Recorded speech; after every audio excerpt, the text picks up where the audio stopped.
네, 7시 13분 6초입니다. 정부가 올 1분기에 재정과 정책금 여력을 총동원해서 당초 계획보다 21조 원 이상 추가로 풀겠다.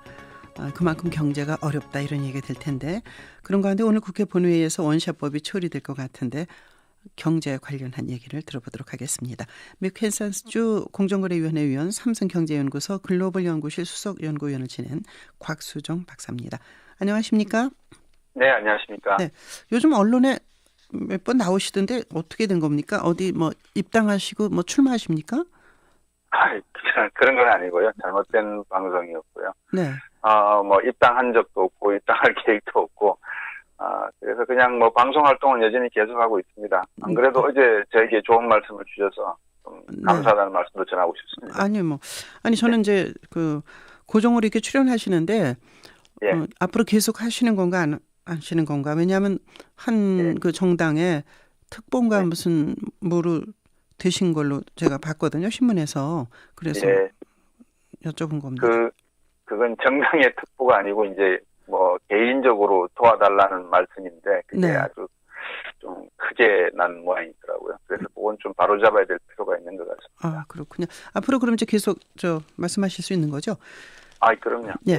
자, 기업 활력 제법 원샷법 이렇게 말하는데 이게 도대체 어떤 법인지 너무도 많이 알려졌지만 또 내용을 좀 알아볼 필요는 있을 것 같습니다. 이건 어떤 겁니까?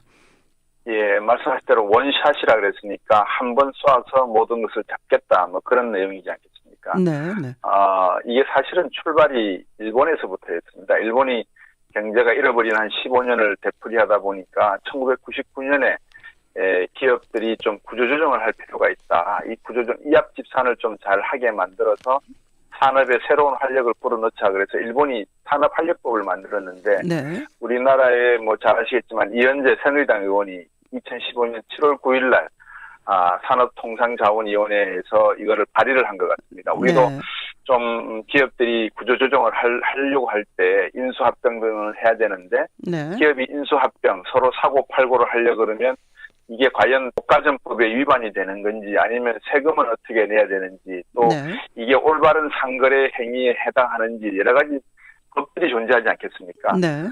이런 흩어져 있는 법들을 한 군데 모아서 기업들이 구조조정할 때 한꺼번에 한 번에 모든 것을 다 해결할 수 있도록 도와줘야 되지 않겠는가 이런 내용들을 담고 있는 법이 원샷법이다 이렇게 이해하시면 될 것 같습니다. 예. 또 하나 어제 그 박근혜 대통령이 반월공단에 가서 얘기하고 그랬는데 파견법, 뭐 뿌리산업 이것도 지금 굉장히 쟁점인데요. 이건 어떤 건가요? 예, 박근혜 대통령께서 노동개혁 5개 법안에 대해서 아마 발의를 한 내용을 정부가 발의한 내용을 가지고 말씀하시는 것 같습니다. 이제 5개 노동법이라고 하는 노동개혁법이라고 하는 근로기준법이라든지 또 기간제법 그리고 파견 근로자법 뭐 이런 법들을 말하는 건데 여기서 이제 일부에서는 기간 파견법 이렇게 같이 붙어서 부르시던데 이거는 사실 맞지 않는 것 같고요. 그래서 기간제법하고 파견 근로법 요걸 따로따로 이렇게 보시는 게 맞는 것 같습니다. 이제 그만큼 한국 기업들이 뭐 노동시장을 포함해서 어렵다 보니까 좀 더 기업의 활력을 가져올 수 있는 방법이 무엇인가 이거를 고민하다 보니까 뭐 고용보험을 어떻게 해줘야 된다. 근로기준을 어떻게 변경시켜야 되겠다.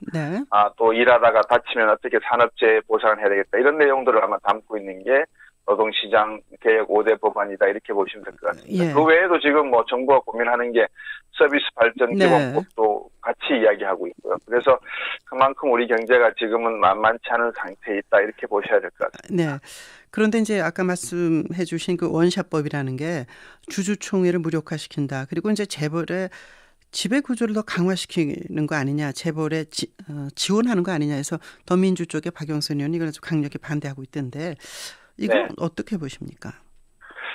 두 가지 측면을 말씀을 드리고 싶습니다. 첫 번째는 예를 들어서 이제 야당 쪽에서 이게 재벌을 위한 법이다. 아니면은 대통령께서 그렇게 원하신다면 우리가 해줄 테니까 성공할 수 있겠느냐. 이게 경제라는 건 그렇게 단순하지가 않다. 한번 통과시켜 드릴 테니까 한번 보자. 이렇게 말씀하는 거는 상당히 무책임한 아마 의사결정이 아닌가 저는 생각이 듭니다. 만약에 이게 그렇게 재벌들에게 경제만 도움을 주는 법이고 경제가 큰 도움이 안 된다 그러면 네. 야당이 합리적으로 이 법안에 대한 개정안을 제출을 하든지 하셔야 되지 네. 정부가 내놓은 법안에 대해서 무조건 한번 두고 보자 그러면 통과시켜 줄 테니까 라고 나오는 것도 올바른 자세가 아닌 거죠. 왜냐하면 네. 경제가 그만큼 어려운 상황이기 때문에 그렇습니다. 그렇다면 두 번째는 과연 체벌들을 위한 법안이냐. 네. 이거는 학자들 사이에서 논박들이 있습니다. 다시 네. 말씀드리면 일부에서는 그렇지 않다. 이거는 지금 우리 기업 구조가 빨리 변해야 되는 과정이 있기 때문에 우리나라 기업 전체의 80%가 중소기업인데 중소기업 네. 구조가 얼마나 위기 상황이냐. 그러면 중소기업들도 빨리 이합 집산을 하게 해줘야 된다라는 취지가 있는 것 같고요. 네.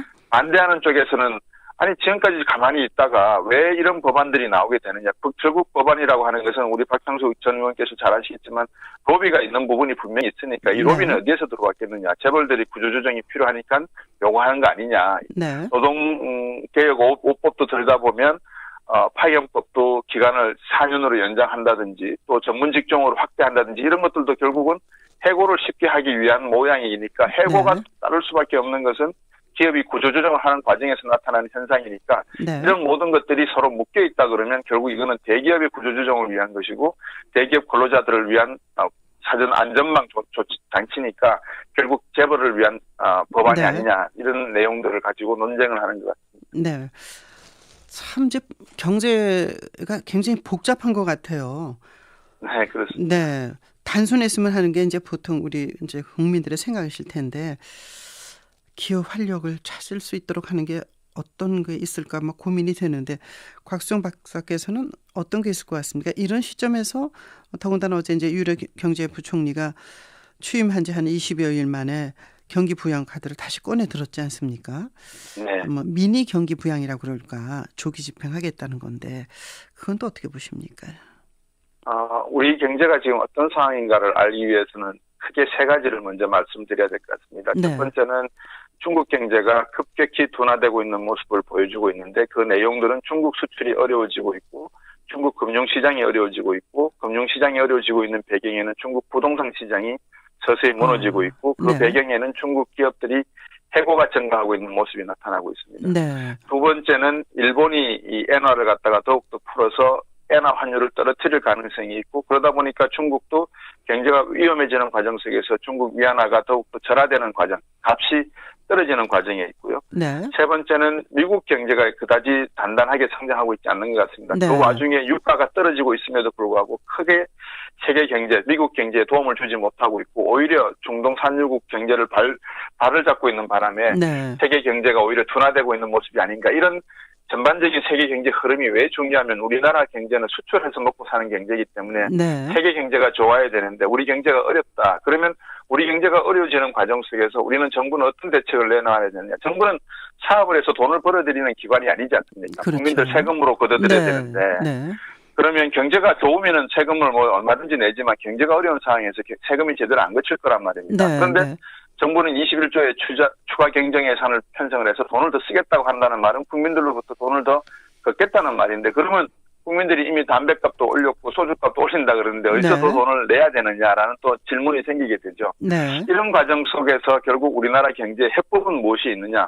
지금 단기적으로 보면은 정부에서 발의하고 정부가 요구하는 원샷법이라든지 노동개혁 5법이라든지 네. 서비스 발전 기본법이 중요하겠죠. 그렇지만 중장기적으로 놓고 볼 때 이것은 그닥 도움이 되지 않는다. 중장기적으로 무엇이 필요하겠느냐는 것은 좀 더 국민적 공감대를 얻을 수 있는 논의와 학자들 간의 어떤 비전 제시가 필요한데 이런 네. 것들이 전부 다 생략되어 있기 때문에 현재로서는 좀 막연한 그런 미래로 불확실성이 커지고 있는 상황이다 이렇게 보여집니다. 네.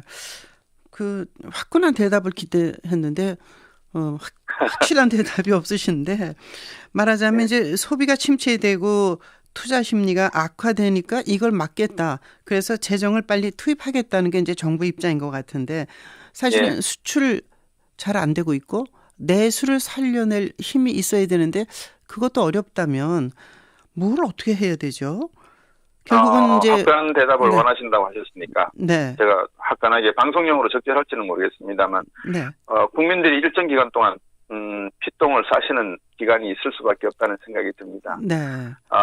제가 피똥이라는 표현을 썼는데 그만큼 우리가 1997년 외환위기를 처음 한번 겪어봤을 때 네. 중산층이 무너지는 걸 느꼈지 않습니까? 네네. 세계 경제가 이렇다는 것을 2006년부터 그렇게 외쳤고 그다음에 2008년에 더욱더 현상이 나타났고 네. 2010년 유럽 경제가 위기에 빠졌었고 그리고 중국 경제로 불어온다라고 하는 이야기를 적어도 2011년부터는 계속 주장했음에도 네네. 많은 분들이 이게 관심을 안 가졌거든요. 결국은 구조조정을 늦게 시작을 했기 때문에 거기에 대한 대가는 치러야 된다. 그러면 피똥 싸고 피눈물 흘리면 되느냐? 네. 그거는 어쩔 수 없이 일어날 수 있는 현상이고요. 거기에 대한 대응책이 있느냐? 네. 저는 현재로서는 그닥 보이지 않는다는 생각입니다. 그렇기 때문에 정부가 법안을 발의한다고 해서 이 문제를 해결할 수는 없는 것 같다. 너무 시기적으로 늦었다 이렇게 보입니다. 예. 그러나 지금이라도 그 법안이 통과돼서 사력을 다해 볼 필요는 있는 거 아닌가요? 늦었지만. 노력을 다해 볼 필요가 있죠. 분명히 있죠. 근데 이제 그것이 적어도 효과적으로 나타나려 그러면 1년 미만 또는 한 2년 이내에 나타나야 되는데 과연 그럴까라는 데는 상당히 의문적이다 이 말씀을 드리겠습니다. 오늘 말씀 잘 들었습니다. 방송에 부적절한 단어를 쓰신 거는 맞습니다만 그만큼 우리 경제가 힘들고 절박하다는 것으로 이해하겠습니다. 고맙습니다. 네, 감사합니다. 네, 미캔사주 공정거래위원회 위원 삼성경제연구소 글로벌 연구실 수석연구위원을 지낸 곽수정 박사와 함께했습니다. 7시 24분입니다.